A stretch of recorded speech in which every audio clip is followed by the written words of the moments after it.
Hello everyone. सो आज हम करने वाले हैं ओस्टियोआर्थराइटिस। तो ओस्टियोआर्थराइटिस आपने बहुत बारी सुना होगा। डॉक्टर बोलते हैं आर्थराइटिस हो गया है, ओए हो गया है। तो ये काफी कॉमन प्रॉब्लम है आजकल सभी में। ठीक है, मेनली नी जॉइंट में देखने को मिलता है। तो अभी हम स्टार्ट करते हैं ओए के ऊपर। ठीक है, तो ये एग्जाम पॉइंट ऑफ व्यू से भी ये टॉपिक इम्पोर्टेंट है। तो ओए क्या है, ऑस्टियोआर्थराइटिस है क्या? It is defined as a degenerative non inflammatory joint disease.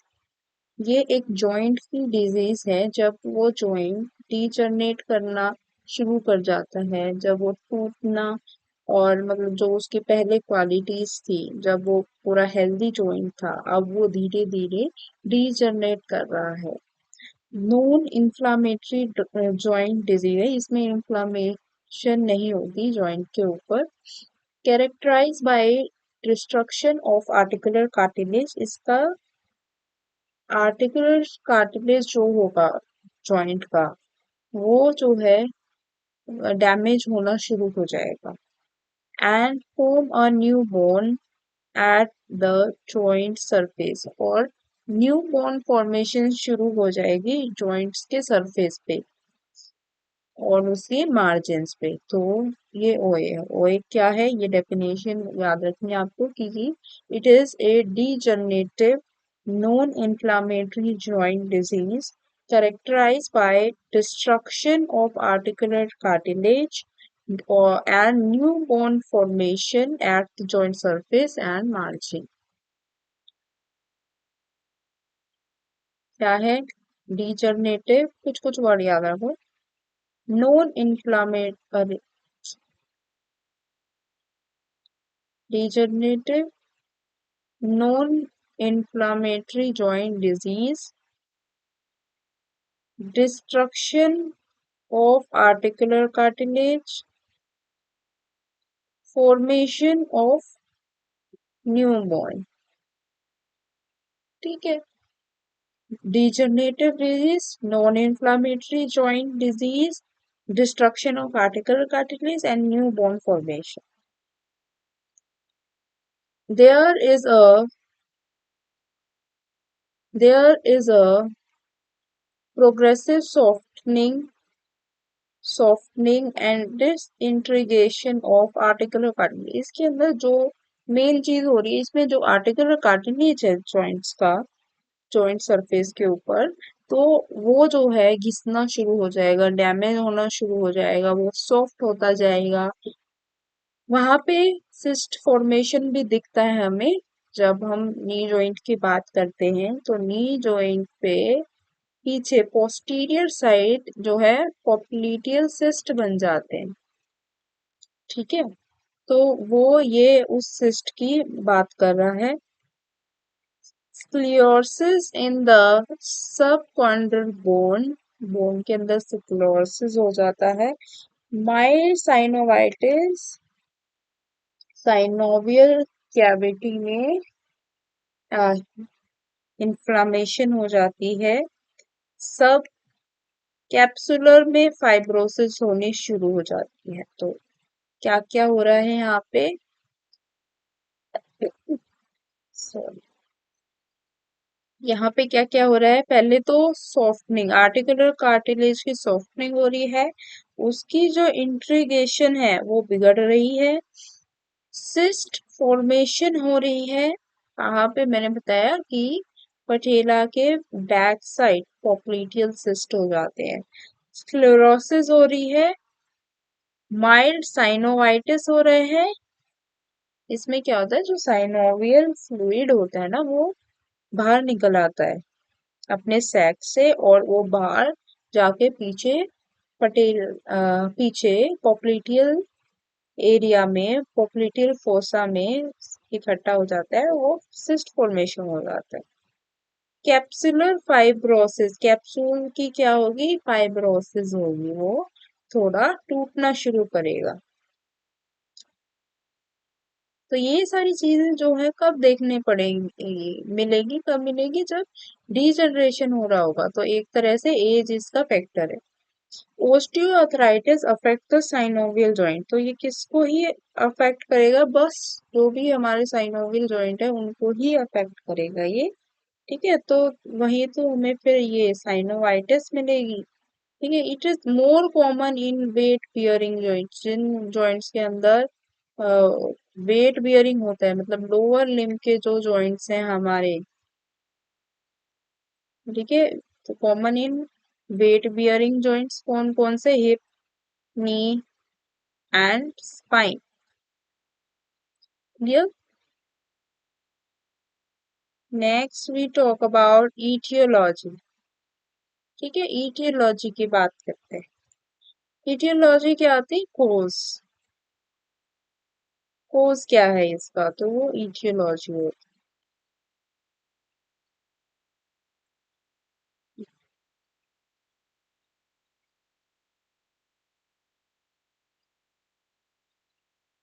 Aetiology at the molecular level, genetic defects. Molecular level की बात करें तो वहां पे जो है जेनेटिक डिफेक्ट्स आ जाते हैं इन टाइप 2 कोलेजन। तो उसकी वजह से ये ओए हो सकता है कि जेनेटिक फैक्टर हो गया। In most cases, the precipitating cause of OA is increased mechanical stress ज्यादा पड़ रहा है। ठीक है, वो आर्टिकुलर कार्टिलेज में भी डैमेज बाय कोई ट्रॉमा हो गया है, या कोई भी उसको पहले इन्फ्लामेटरी डिसऑर्डर था, उसकी वजह से आर्टिकुलर कार्टिलेज जो है डैमेज होना शुरू हो गया है। Enzyme release by synovial cells and leukocytes, मतलब ल्यूकोसाइट्स और जो हमारे साइनोवियल सेल्स हैं, ये दोनों मिलके एंजाइम रिलीज करते हैं, जो कि कोज कर देते हैं break down of proteoglycan. Proteoglycans का ब्रेक डाउन शुरू कर देते हैं from the matrix, and the synovial derived interleukin 1 may suppress proteoglycan synthesis. तो इसकी जो है सिंथेसिस भी रोक देते हैं, कम कर देते हैं, और इसको खत्म भी करने लग जाते हैं। कौन, साइनोवियल सेल्स एंड ल्यूकोसाइट्स। तो वो एंजाइम रिलीज करते हैं जो प्रोटियोग्लाइकन्स को मैट्रिक्स के अंदर से खत्म कर रहे हैं, और साइनोवियल ड्राइव्ड इंटरल्यूकिन 1 जो है वो सप्रेस कर देता है प्रोटियोग्लाइकन की सिंथेसिस। अब इसके रिस्क फैक्टर क्या है, what are the risk factor of OA, मतलब किस किस को हो सकता है ओए, किसको रिस्क है ये डिजीज डेवलप करने का। जॉइंट डिस्प्लेसिया, मतलब किसी का जॉइंट में कुछ दिक्कत है, जॉइंट प्रॉपर पोजीशनिंग में नहीं है।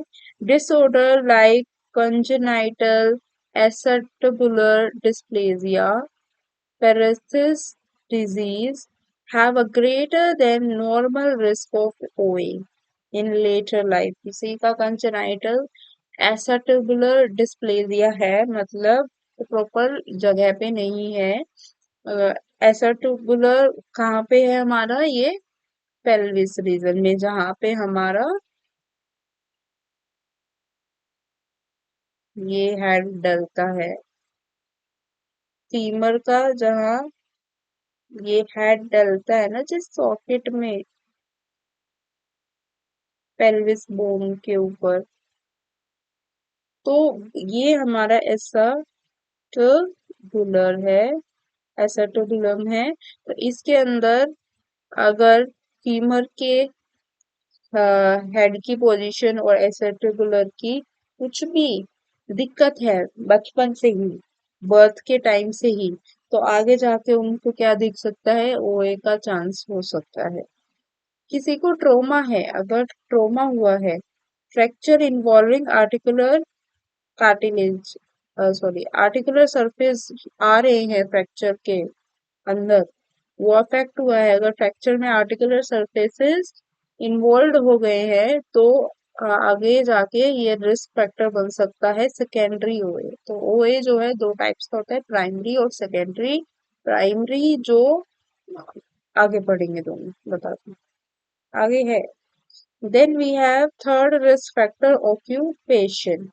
Occupation, occupations which may cause repetitive stress, इन पे repetitive stress आ रहा है। For example, OA of knee in worker engaged in knee bending activities, इनको बार बार knee bend करना पड़ रहा है in their occupation, उनके काम में, तो उनको OA of knee हो सकता है। अगर OA इन अपर लिम्ब की बात करें तो वो उन पीपल को होगा जो हैवी वाइब्रेटरी टूल्स यूज करते हैं कंस्ट्रक्शन साइट्स पे कहीं कहीं। बॉक्सर्स को कहाँ हो सकता है, they are prone to develop OA in hands, क्योंकि उनका हैंड का रिपीटेटिव वर्क होता है। Then we have next risk factor is obesity. कोई मोटा है तो उसका जो है जॉइंट्स के ऊपर जॉइंट लोडिंग, जॉइंट के ऊपर वेट ज्यादा पड़ेगा, तो दैट कैन कॉज ओए। Family history, a women whose mother has generalized ओए, किसी वुमेन की अगर मदर को ओए है तो उसको लाइकली मोर चांसेस है to develop that condition. Now, types of OA, we have primary OA and we have secondary OA. ठीक है, टाइप्स। न प्राइमरी ओए में क्या होता है, इसका हमें एग्जैक्ट कॉज नहीं पता होता, तो उसको हम बोल देते हैं इडियोपैथिक कॉज। ठीक, the following factor may play an important role in the causation of primary osteoarthritis, जिसके अंदर हम बोल देते हैं obesity, genetics, heredity, occupation involving prolonged standing, sports, multiple endocrine disorders, multiple metabolic disorder. तो ये ओवरऑल हमने बोल दिया कि ये सारी चीजें जो हैं प्राइमरी ऑस्टियोआर्थराइटिस करवा सकती हैं, but exact cause is not known. So हम ऐसे ही लिखेंगे पेपर के अंदर। Then we have secondary OA. Secondary OA के अंदर ये जो है यंगर एज ग्रुप्स में ज्यादा मिलता है and is more severe than the primary. Primary से ज्यादा सीवियर है। इसके अंदर हमारे पास सेकेंडरी कोजेस होते हैं ऑस्टियोआर्थराइटिस होने के, obesity, valgus and varus stresses, deformity of knee, मतलब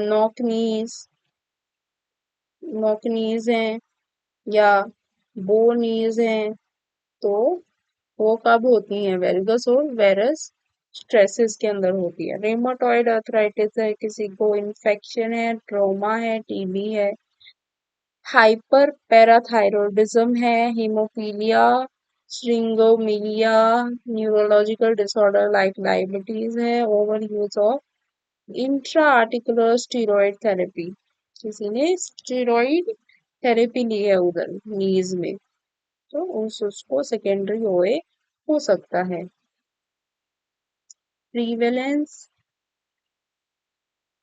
radiographic survey suggests the prevalence rises from 1% below the 30 years of age to 50% in the above age of 60। मतलब above age of 60 ज्यादा देखने को मिलता है, 60% लोगों को। men and women are likely to develop OA, but more joints are affected in women। Women में क्यों अफेक्ट होता है ज्यादा, क्योंकि women they have a wider pelvis and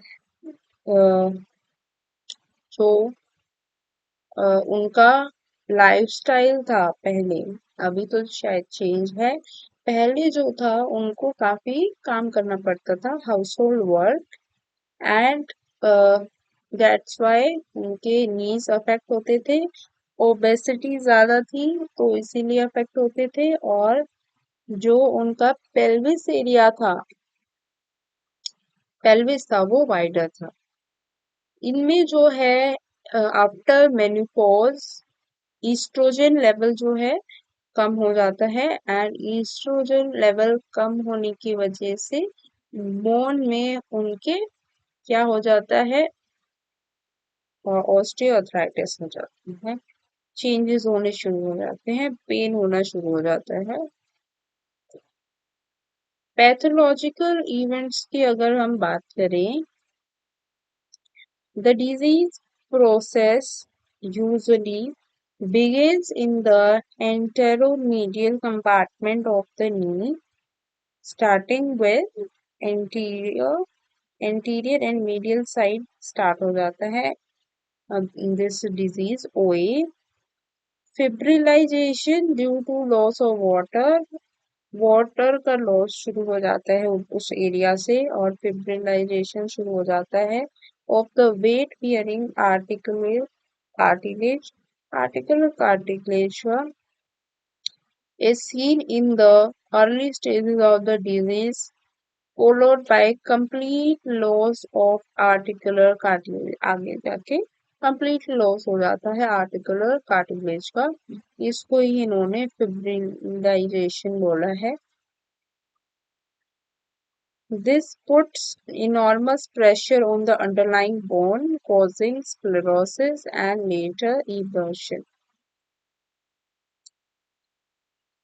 और क्या होगा, cyst डेवलप हो जाएगी in the subchondral area due to micro fractures that degenerate हो रही है बोन, तो थोड़े थोड़े फ्रैक्चर किसको बोलते हैं, जिसमें कंटिन्यूटी ऑफ बोन टूट रही है, तो बेशक हमने इसमें माइक्रो लेवल पे बोला है कि थोड़ा छोटा छोटा। New bone formation take place result in osteophytes formation, नई बोन बननी शुरू हो जाती है। लाइक ये हमारा जॉइंट सरफेस है, फीमर और टीबिया लगा लो, तो यहाँ पे जो है हमें छोटे छोटे ऐसे इस एरिया के ऊपर एक्सरे देखेंगे, तब उसमें आपको यहाँ पे कहीं पे भी बहुत बहुत छोटे छोटे, अभी ये बन नहीं पा रहा है मुझसे, बहुत छोटे छोटे ऐसे इस पे सरफेस पे दिखेंगे, इरेगुलर सरफेस होगा बहुत ज्यादा, तो उसको बोल देंगे ओस्टियोफाइट्स। ठीक है, उधर ओस्टियोफाइट फॉर्मेशन होगी। ओस्टियोफाइट क्या होती है, new bone forming cells. Then we have cardinal features, हमें देखने को क्या क्या मिलेगा, क्या क्या फीचर्स देखने को मिलेंगे, प्रोग्रेसिव लगातार धीरे धीरे कार्टिलेज का डिस्ट्रक्शन शुरू होगा, सब आर्टिकुलर सिस्ट फॉर्मेशन होगा with sclerosis of surrounding bone, osteophytes formation, and capsular fibrosis. So these are the five cardinal features or the signs which will be seen. First of all, progressive cartilage destruction. Second, subarticular cyst formation, and then sclerosis of the surrounding bone, osteophytes formation, and capsular की fibrosis.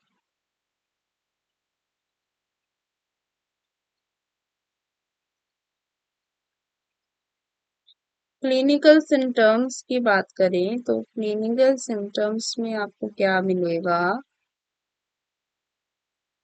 Clinical symptom में सबसे पहले pain, it is aggravated by exertion and relieve by rest, it start incidentally and increases slowly over months or year. The pain is poorly localized and is मतलब एक जगह का pen नहीं होता, pen कभी कहीं हो रहा है कभी कहीं हो रहा है, धीरे धीरे स्टार्ट होगा over months two years. And हमने पढ़ा था कि एंटीरियर मीडियल साइड से स्टार्ट होती है फिब्रिलाइजेशन, कार्टिलेज की डिस्ट्रक्शन, तो उधर से पेन शुरू होगा and is a dull aching in nature. Stiffness देखने को मिलेगी, अर्ली मॉर्निंग में स्टिफनेस काफी होगी जॉइंट पे, and it occur after a period of inactivity के बाद हो जाएगा joint, but with time it become constant and progressive. Swelling काफी कॉमन है, ये इंटरमीडिएट हो सकती है, कभी आई कभी नहीं, या कंटिन्यूस स्वेलिंग देखने को मिल सकती है। हमें डिफॉर्मिटी देखने को मिल सकती है, may result from capsular contracture और joint instability, joint instable हो गया तो देखने को मिल सकता है। Genuvarum deformity may be seen in advanced cases like this। ये काफी कॉमन है, ऐसे हमारी बो लेग्स हो जाती हैं, तो ये जेनुवेरम एंड वेलगम होते हैं, जिसके अंदर नॉकनीज और हम बात करते हैं बो नीज की। तो लॉस ऑफ फंक्शन हो जाएगा। The most distressing symptom, terminal movements of the knee are restricted, limp करके चलेगा, difficulty in climbing stairs, stairs climb नहीं होंगी, रिस्ट्रिक्शन ऑफ वॉकिंग डिस्टेंस, कम डिस्टेंस ट्रेवल करने लग जाएगा, और progressive inability to perform everyday task भी नहीं हो पाएंगे, may eventually drive the patient to seek help. Crepitus मतलब आवाज आनी शुरू हो जाएगी जब भी पैसिव मूवमेंट्स होंगी जॉइंट की। इमेजिंग, हम सबसे पहले उसको बोलेंगे आप एक्सरे करवाओ, एक्सरे करवाओ, ठीक है। एक्सरे के अंदर हमें क्या दिखेगा, जो जॉइंट स्पेस है वो नैरो हो जाएगा, वो कम हो जाएगा, एसिमेट्रिकल लॉस ऑफ कार्टिलेज हो जाएगा, sclerosis of subchondral bone in under the area of cartilage loss, cyst close to the articular surface, osteophytes at the margin of the joint, and remodeling of the bone and the end on either side of the joint. Later feature may include joint displacement and bone. So if you look at this X-ray of knee, तो हम इसके अंदर क्या देख सकते हैं,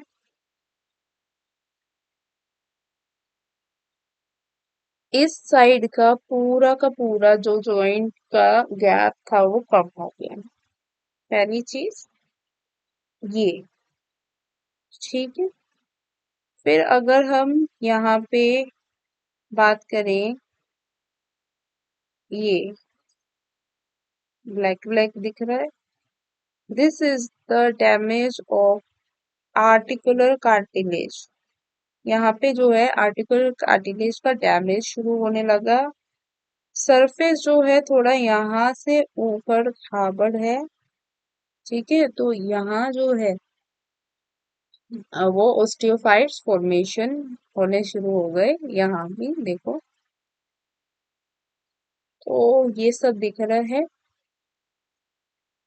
आपको x ray के अंदर। फिर हम बात करते हैं ट्रीटमेंट की, तो ट्रीटमेंट में हम सबसे पहले नशेड्स देते हैं पेन के लिए। if patient fails to respond to paracetamol or other oral tropic anesthetic, then use NSAID, ठीक है। NSAID इंडिकेट किया जाता है अगर वो पैरासीटामोल या किसी भी और से उसको आराम नहीं लग रहा है, तो NSAID देंगे।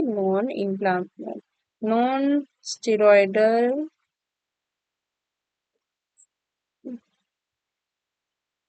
देख लो, इंट्रा आर्टिकुलर, देखो नसेड्स क्या होती है, non steroidal anti inflammatory drugs, ठीक है वो। फिर बात करते हैं इंट्रा आर्टिकुलर स्टेरॉइड्स की, this is indicated if there is effusion and there are signs of inflammation. तो उसके लिए हम ये बता देते हैं कि आपको स्टेरॉइड्स लगवाने पड़ेंगे, इंजेक्शन लगता है। फूड सप्लीमेंट्स, उसके अंदर हम कॉन्ड्रोटिन सल्फेट देंगे, जो कि उसको ओए को अबाउट 20 to 25% उसके पेन को कम कर सकता है। Surgery proximal tibial osteotomy, unicompartment osteoarthritis of knee with pain, and also to correct varus less than 15 degree or valgus deformity less than 12 degree. Distal femoral osteotomy, इसमें जो हमारी डिस्टल फीमर है उसकी नीचे से जो है हम टॉमी कर देते हैं, रिमूव कर देते हैं area. When varus of valgus deformity of knee is more than 12 to 15% degree है तभी करेंगे. टोटल नी और ऑर्थोप्लास्टी होती है जब दोनों ही कंपार्टमेंट नी के डिस्ट्रॉय हो गए हैं and if the varus and valgus deformity जो 15 डिग्री से ज्यादा है तो हम रिकमेंड करते हैं total knee osteopathy. Uni compartment knee arthroplasty और टोटल था, दोनों कंपार्टमेंट अगर इन्वॉल्व हैं. अगर यूनी कंपार्टमेंट है तो उसके अंदर ये किया जाता है. This is again regaining its popularity over the tibial osteotomy in treating unicompartment O. unicompartment O है तो हम unicompartmental knee osteoplasty करते हैं. पीटी मैनेजमेंट के अंदर आप क्या करवा सकते हो, range of motion and flexibility exercises करवाओगे. Joint stiffness and soft tissue shortening can be reduce with appropriate range of motion and stretching exercises. Muscles की स्ट्रेंथनिंग करवाओगे. Quadricep musculature with either isometric or isotonic resistive exercises was associated with significant improvement in quadricep strength, knee pain and function. Aerobic exercises भी करवाओगे जिसके अंदर हम walking बोलेंगे कि walking करो, थोड़ा बहुत, ज्यादा भी नहीं करना. It's about 5 to 10 minutes, maximum 15 minutes, minimum 10 minutes. Stationary bicycling, aerobic dancing, aquatic exercises काफी रिलीव करते हैं. aquatic exercises and circuit training at the moderate intensity level. When people walk 3 to 6 times their body weight is transferred across the knee joint, so weight loss prescription is necessary. तो weight loss बहुत जरूरी है. Wait कम होगा तो जो pressure आएगा नी के ऊपर वो भी कम आएगा. ठीक है. So this was all for today. हमने ये क्या पढ़े हैं, सारे पीटी मैनेजमेंट पढ़े हैं, सर्जरी पढ़ी है, कौन कौन से ट्रीटमेंट, इमेजिंग में एक्सरे, देन हमने क्लिनिकल सिम्टम पढ़े, कार्डिनल फीचर पढ़े, सिस्ट, क्लोरोसिस, इब्लरेशन, फिब्रिलाइजेशन, एंटीरियो मीडियल कंपार्टमेंट से शुरू होता है, वुमेन्स में कॉमन होता है, एस्ट्रोजन लेवल कम हो जाता है, पेल्विस वाइडर होती है, after age of 60 more common है. फिर हमने ये सेकेंडरी पॉजिटिव एजेंट पढ़े. प्राइमरी का कोई कॉज नहीं है एग्जैक्ट. और ये सारे पढ़े हमने. रिस्क फैक्टर, हमने इटियोलॉजी पढ़ी और ओए क्या होता है, ये सब हमने कंप्लीट कर दिया है ओए के अंदर. होप सो आपको समझ आ गया है ओए क्या है और इसका ट्रीटमेंट क्या है. Thank you.